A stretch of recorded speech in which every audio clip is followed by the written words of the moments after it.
Hi, நான் உங்க புனிதா. நீங்க எல்லாரும் நல்லா இருக்கீங்க அப்படின்னு எனக்கு தெரியும். எதிரிங்க முன்னாடி எப்படி போய் நிக்கிறது? இதுதான் இன்னைக்கு நம்ம பேசக்கூடிய டாபிக்கா இருக்கு. ஆக்சுவலா என்னன்னா, எதிரிங்க முன்னாடி போய் நின்னுக்கிட்டு, "பாத்தியா நான் எவ்ளோ தைரியமா இருக்கேன், எவ்ளோ தன்னம்பிக்கையா இருக்கேன், உன்னாலலாம் என்ன ஒண்ணும் பண்ண முடியாது" அப்படின்னு சொல்லணுமா? அப்படி மட்டும் சொல்லவே கூடாது. நான் ஏற்கனவே ஒரு வீடியோல சொன்னேன்ல, நம்ம அப்படிலாம் சொன்னோம்னா, உடனே நம்மள எப்படி பழி வாங்குறதுன்னு பிளான் போட ஆரம்பிச்சுருவாங்க.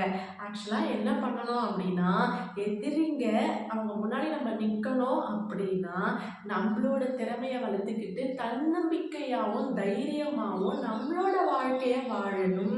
நம்மளோட வாழ்க்கைய நம்ம வந்துட்டு தைரியத்தோட, தன்னம்பிக்கையோட வாழும் பொழுது, எதிரிங்க முன்னாடிலாம் நம்ம போய் நின்னு சவால் விடணும்னு அவசியமே இல்ல. அவனே ஓடி போயிடுவான். புரியுதுங்களா உங்களுக்கு?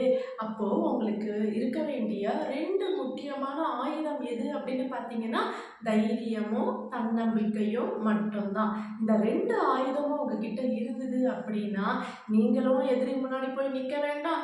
எதிரியும் உங்க முன்னாடி வந்து நிக்க மாட்டாங்க. புரியுதுங்களா உங்களுக்கு? அதாவது நீங்க வாழக்கூடிய வாழ்க்கையில ஏகப்பட்ட எதிரிங்க வருவாங்க. ஏன்னா இது வந்து மனிதனோட வாழ்க்கை சாதாரணமான வாழ்க்கையே கிடையவே கிடையாது. விலங்குகளுக்குள்ளவே ஏன் இடம், என்னோட பொருளுன்ற ஒரு மனோபாவம் இருக்கும் பொழுது, மனிதர்களுக்கு அது கண்டிப்பா இருக்கும். அதனால இது எல்லாத்தையும் நம்ம சமாளிச்சு தான் ஆகணும். அத சமாளிக்கிறதுக்கு நமக்கு தேவை தைரியமும், தன்னம்பிக்கையும் மட்டும்தான். புரியுதா உங்களுக்கு? இது இருந்ததுன்னா நீங்க என்ன பண்ணுவீங்க? உங்க திறமைய வந்துட்டு வளர்க்க முயற்சி பண்ணுவீங்க. திறமை ஒரு வேளை வளர்ந்தது அப்படின்னா, உங்களோட லெவலே வேற மாதிரி இருக்கும்.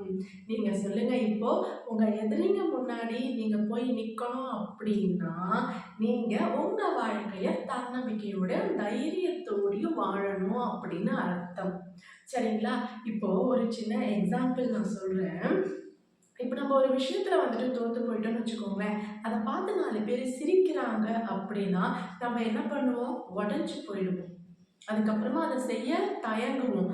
அந்த இடத்துல நம்மள பார்த்து சிரிக்கிறவங்க எல்லாரும், "பாத்தியா அன்னைக்கே சொன்னேன்ல அவன் ஓடி போயிடுவான்" அப்படின்னு இப்படிதான் பேசுவாங்க. அதுவே நீங்க அவங்க சிரிச்சாலும் பரவாயில்லன்னு உங்க வேலைய நீங்க செஞ்சுக்கிட்டே இருந்தீங்க அப்படின்னா, ஒரு கட்டத்துல அவங்க எல்லாம் சிரிச்சுட்டு இருக்க மாட்டாங்க. அவங்க வேலைய பார்க்க போயிடுவாங்க.